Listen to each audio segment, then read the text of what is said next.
On December the 14th, 1972, the Apollo 17 Lunar Module Challenger ignited its engines and lifted off from the moon's surface, returning astronauts Eugene Cernan and Harrison Schmitt to the mission's Command and Service Module, America. In the Taurus Littrow Valley, they left behind a plaque that read, "Here man completed his first explorations of the moon. May the spirit of peace in which we came be reflected in the lives of all mankind." For the next half-century, that plaque sat in silence, a relic of the space age. The Soviets also ended their lunar exploration program in 1976, and the moon became relegated to a destination that mankind used to go to. But in 2013, that silence was finally broken. The China National Space Administration's Chang'e 3 mission landed in the Mare Imbrium and deployed the robotic U-2 rover. The feat has ushered in a new space race, and one with far higher stakes. It isn't just about symbolic victory and historical firsts, planting flags and leaving footprints. It's about real political and military dominance. It's about building bases and accessing resources. Nor is it a race between two superpowers. Rather, it involves complex global alliances involving dozens of nations and private companies. And it's just heating up.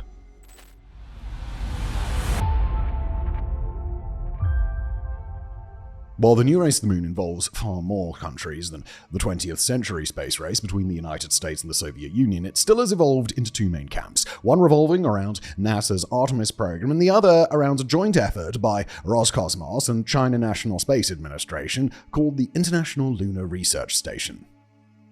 The Artemis program.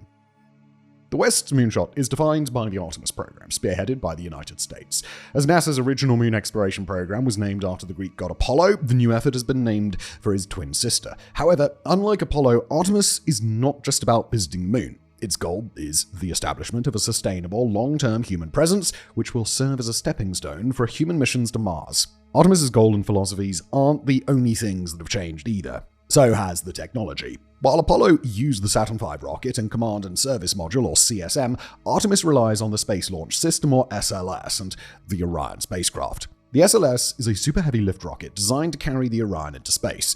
A deep space capsule, the Orion can then carry a crew of 4 beyond Earth orbit. Unlike the Saturn V, which was a 3-stage rocket that employed 5 F1 engines in its first stage, the SLS features a large central core stage with 4 RS-25 engines like those used on the Space Shuttle. It also has 2 rocket boosters on its sides.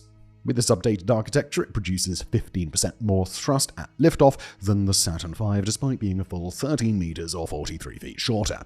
On the other hand, the Orion is actually still based on the same fundamental design as Apollo's CSM. NASA still considers its conical capsule shape the safest for re-entry into Earth's atmosphere. Nevertheless, it is considerably larger than its predecessor, with about 30% more habitable volume, allowing for a crew of 4 to survive 21 days in space versus 14 for the CSM. Of course, Orion has gotten a major computer upgrade with digital instruments and displays replacing the CSM's analog. It also includes wing-like solar arrays that allow it to generate power on the go, unlike the CSM, which relied on fuel cells. Using these revolutionary spacecraft, the Artemis program plans to construct and utilize the Lunar Gateway, a space station that will orbit the moon. It will serve as an outpost for lunar missions, as well as a science laboratory, temporary staging point for astronauts in transit, and a docking hub for spacecraft, both American and international. Construction of the Lunar Gateway is slated for 2027, after Artemis II, the first crewed flight of the program, in 2026. The first crewed mission to the Gateway will be Artemis IV in 2028, but only after Artemis III lands the first woman and first person of color on the moon in 2027. Politically, this program is facilitated by the Artemis Accords, signed by over 56 nations, including the United States, the European Union members, Japan, Canada, and India, as well as the UAE and South Korea. An international coalition aligns with the US-led vision for lunar exploration and governance. The Accords are based on the 1967 Outer Space Treaty and emphasize and clarify transparency, interoperability, emergency assistance, and the peaceful use of space. The International Lunar Research Station.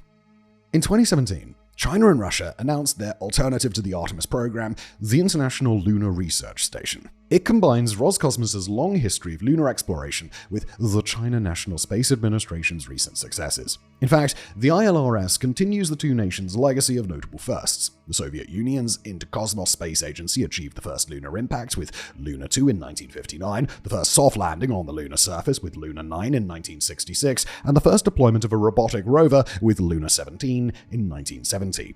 Russia inherited the lunar program and has now dedicated it to the ILRS. Most recently, Luna 25 attempted to land at the lunar South Pole and collect and analyze soil samples in August 2023.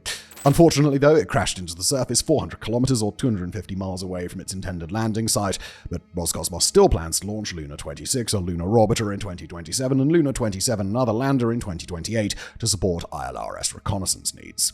China, on the other hand, has built its resume of firsts within the last decade. Following Chang'e 3, the country's first lunar landing in 2013, Chang'e 4 achieved the first soft landing on the far side of the moon in 2018. Chang'e 6 then returned the first soil sample from the far side in 2024. Chang'e 7 and 8, planned for 2026 and 2028 respectively, will explore the lunar South Pole to look for resources and find the final site for the ILRS base. A crewed mission is slated for 2029.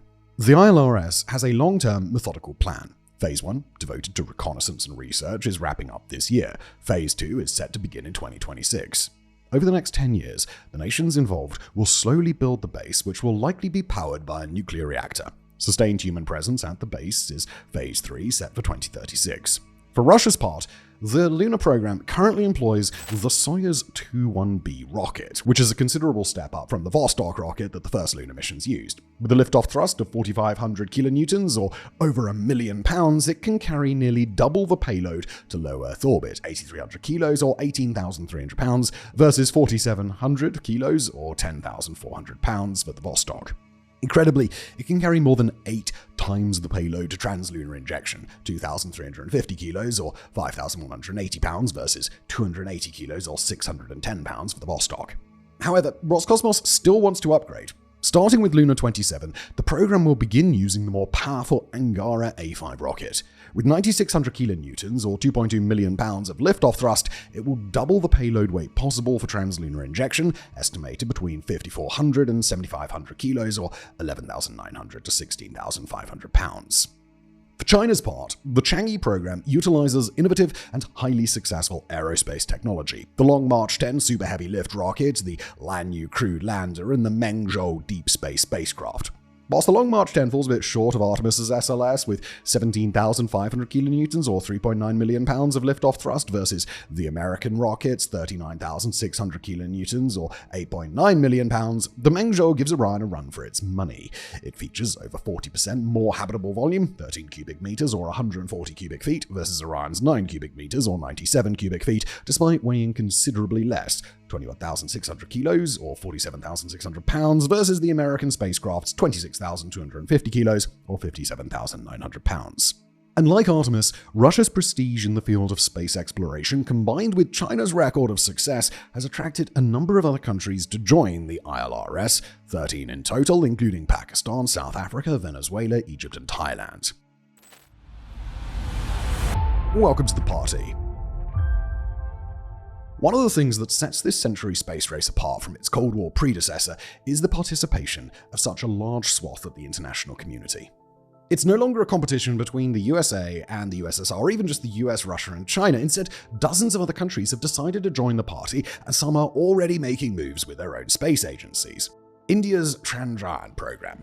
In August 2023, India became the fourth nation beside the US, Russia, and China to achieve a controlled landing on the moon. More so, it was the first to do so in the South Polar region, arguably the most politically strategic area due to the presence of water ice and near constant sunlight. The Chandrayaan 3 mission soft-landed the Vikram lander between 2 craters and deployed the Pragyan rover to search for water ice. The mission's success was a poignant punctuation to India's signing of the Artemis Accords just 2 months prior. Going forward, the Indian Space Research Organization, or ISRO, will collaborate with other Artemis signatories like NASA and the Japan Aerospace Exploration Agency, or JAXA, to train astronauts and conduct reconnaissance on the lunar surface. Japan's Moon Sniper. While JAXA actually began lunar exploration with the Hagoromo satellite in 1990, which some speculate may have crashed into the moon's surface, its major feat has been the Smart Lander for Investigating Moon, or SLIM, which made Japan the 5th country to achieve a soft lunar landing in January 2024. Nicknamed the Moon Sniper, SLIM was notable for its amazing precision, landing less than 100 meters from its target point. This technological capability is considered vital for Artemis, since repeated missions will need to land in the same spot near important resources in order to build a base. Europe's many contributions. Under the umbrella of the European Space Agency, European nations are making their mark on the Artemis program. In fact, the European Service Module is the powerhouse for the entire Orion spacecraft. Its solar arrays provide propulsion and electricity, and they will power life support on future crewed missions. Europe will also participate in the construction of Artemis's lunar gateway. In collaboration with JAXA, the ESA will build the Lunar iHab, which will provide the living space for international teams of astronauts visiting the space station. They will also design the Lunar Link, an advanced telecommunications system that will provide high-speed data links between the lunar gateway and robotic rovers, and eventually humans on the moon's surface. Eventually, the ESA plans to launch Argonaut, an uncrewed lunar lander slated for 2031. Its primary purpose will be telecommunications, contributing to Artemis by providing the accuracy of satellite navigation. Pakistan's IQQ.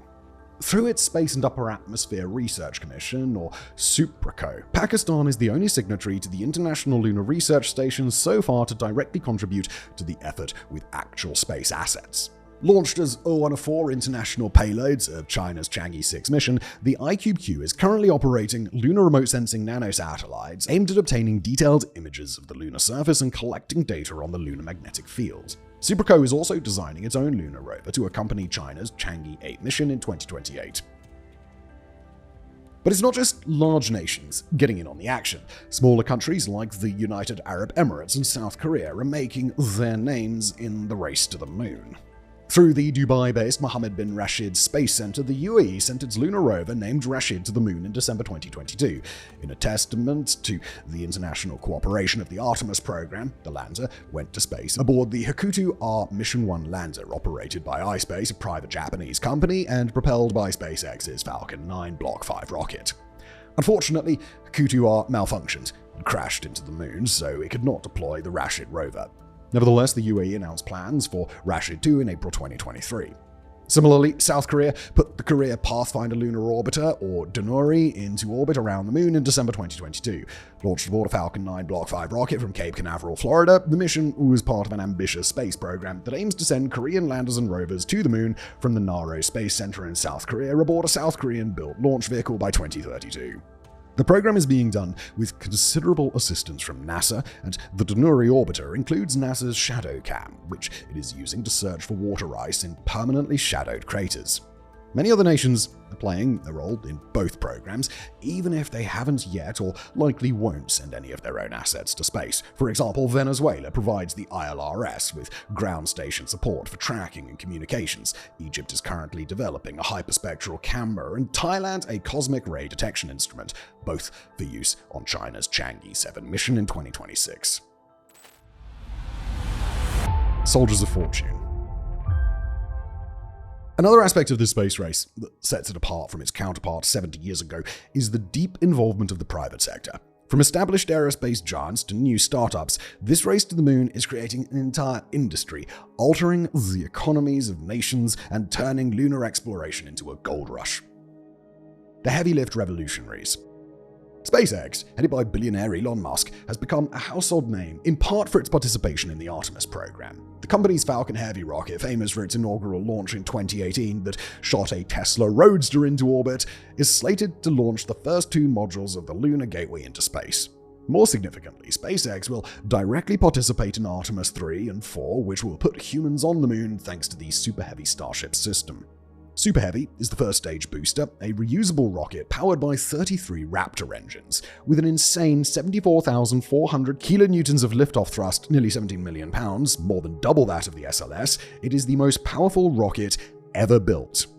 For Artemis 3, the program's first crewed landing on the moon, the SLS will send astronauts into space aboard an Orion spacecraft that will take them to lunar orbit. There, a Starship Human Landing System, or HLS, will be waiting for them, having made it to space aboard a Super Heavy rocket and refueling in low Earth orbit thanks to Starship tankers already there. Starting with Artemis 4, the Starship HLS will be waiting for the astronauts at the Lunar Gateway. Once aboard the HLS, the SpaceX lander will ferry astronauts down to the lunar surface. However, in order to ensure redundancy and competition with the Artemis program, NASA has not included SpaceX in every mission. Instead, it has granted some contracts to Blue Origin, an aerospace company started by another billionaire, Amazon founder Jeff Bezos, in 2000. Blue Origin will participate in Artemis 5, the program's 3rd crewed lunar landing. For this, the company, with help from Lockheed Martin, Boeing, and Draper, is developing its own human landing system known as Blue Moon. Serving the same purpose as the Starship HLS, it will be launched into space aboard a New Glenn rocket named in honor of astronaut John Glenn.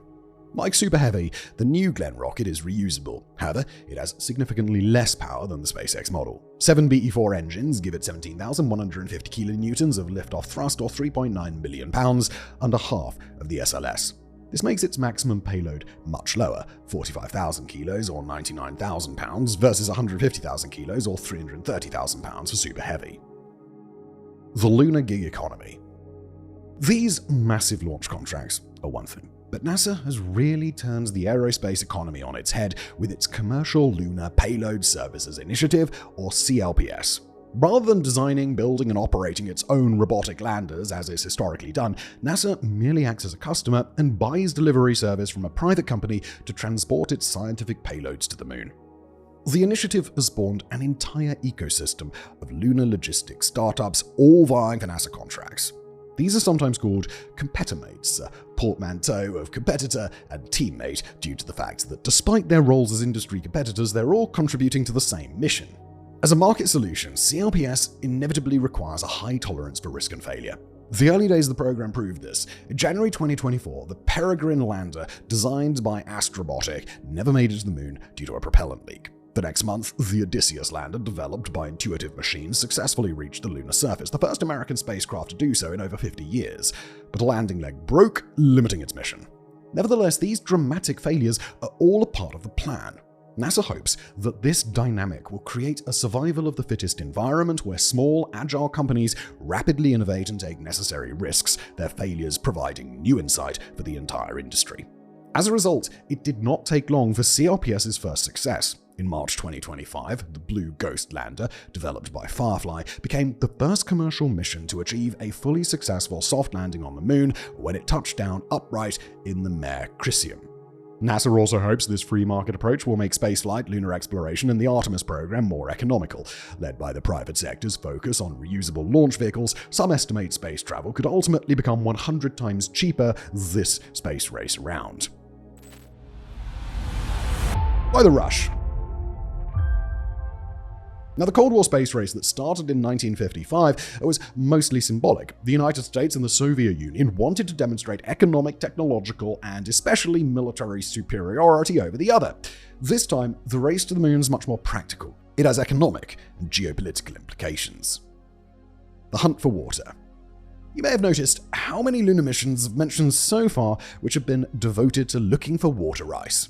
And that's no coincidence. When it comes to exploring the solar system, water is like oil. Quite literally, it can be split into liquid hydrogen and liquid oxygen, the two primary components for rocket fuel. If a base on the moon could produce its own rocket fuel, it would provide that nation with a considerable advantage in space travel. Launching spacecraft from the Earth is tough, defined by what rocket scientists call the tyranny of the rocket equation. The vast majority of a rocket's mass must be dedicated to just the fuel used to escape Earth's gravity. The moon, however, has about 1/6 of the gravity of Earth. Launching missions from the moon would be cheaper and allow for larger payloads and more crew. Of course, water is essential for the obvious reason as well. Astronauts need to drink it. Plus, like it can be split to make rocket fuel, it can provide breathable oxygen for habitats. During the Apollo period and the first space race, the moon was generally considered to be completely dry. Samples brought back by the astronauts contained nearly no water, and any trace amounts were dismissed as contamination from Earth. However, in 1994, a joint mission between NASA and the US Department of Defense called Clementine used radar to map the moon. In the process, they collected compelling evidence that water ice exists in craters at the moon's poles, where it lies in permanent shadow and therefore doesn't melt and evaporate away. Various other missions provided further evidence, and in 2008, India's Chandrayaan-1 mission, using a lunar impactor and a NASA instrument called the Moon Mineralogy Mapper, or M3, confirmed the extensive presence of water ice at the lunar South Pole. During the current phase of the space race, nations are racing to conduct reconnaissance and discover the ideal site for a base, mainly one with easy access to this water ice. Because of the moon's topography and axial tilt, the lunar South Pole features craters that lie in perpetual shadow, where temperatures plummet to -230 Celsius or -382 Fahrenheit, allowing permanent water ice. At the same time, the terrain above the craters receives permanent sunlight that can be used for solar power. This is precisely why the lunar South Pole has become the main focus for so many missions. An actual self-sustaining economy. Currently, missions are almost entirely concerned with finding a site where human beings could simply survive long-term on the moon. But ultimately, it's theorized that entire industries could develop. The lunar resource currently most coveted for use on Earth is helium-3, a non-radioactive helium isotope. It's extremely rare on Earth, but has been deposited on the moon's surface by the solar wind for billions of years. Because of its value as a potential fuel for nuclear fusion, helium-3 is estimated to be worth millions of dollars per kilogram. That provides a compelling incentive for the development of mining infrastructure and private participation in Artemis. The moon's geopolitical value can't be overstated either. There is considerable military advantage to be gained from a sustained presence on the lunar surface, especially given how much easier it is to launch rockets. The nation that establishes the first lunar base will also gain considerable soft power. They'll be able to set precedents for lunar law and resource rights. They'll establish their technological leadership, encouraging more countries to join their coalition and support their vision for the future of space exploration. One giant leap. The participation of the private sector and development of reusable rockets has made lunar exploration much more economically feasible, while the discovery of water ice has made a permanent and self-sustainable base plausible. Nevertheless, the moon remains one of the most inhospitable environments imaginable. There's no breathable atmosphere and no atmospheric pressure. There's extreme temperatures and solar radiation relentlessly washing over the surface. The lunar dust is so fine and razor-sharp that it can damage machinery and lungs. And there's always the risk of a meteor impact. Even if it's not a giant base-destroying space rock, micrometeoroids bombard the lunar surface, traveling at around 10 kilometers per second. That's about 22,500 miles per hour. That's a lot faster than a bullet, by the way. They can easily pierce spacesuits, habitats, and other equipment. The Apollo missions, the only to date to send humans to the lunar surface, subjected astronauts to these conditions for only a few days. Lunar 17 astronauts Eugene Cernan and Harrison Schmitt spent just under 75 hours on the moon in 1972, with a total of 12.5 days in space. The Artemis program and the ILRS want to extend this to weeks and months. This is arguably one of humanity's greatest engineering challenges. Lunar bases can't be dependent on Earth. They'll have to practice in situ resource utilization using the moon's scarce resources like water, ice, and sunlight to create controlled ecological life support systems, or CELSS. The CLSS will be fully closed-loop systems, self-sustaining biospheres. They will need to recycle all water from urine to sweat and regenerate oxygen from the crew's exhaled carbon dioxide. That will probably require algae or other plants that can be grown inside the base. The same technology would eventually provide for agriculture and food production on the base itself. These harsh realities inform the robot-first strategies of both Artemis and the ILRS. Perfecting the spacecraft, landings, and telecommunications is essential, not to mention finding resources and an ideal site for a base. A new dawn. An estimated 650 million people watched the Apollo 11 moon landing in 1969, 1 out of every 5 people on Earth. Compared to that, the new space race is receiving very little media coverage. Yet the implications this time around are arguably far graver. The results could shift the balance of global and interplanetary power for decades and even centuries to come. Within our lifetimes, humans may be living permanently on the moon and even mining it for resources. Will your nation be first? Well, so far the moves have been quiet, robotic missions and contracts with small aerospace startups. But with so much on the line, maybe this is a race that you should start watching.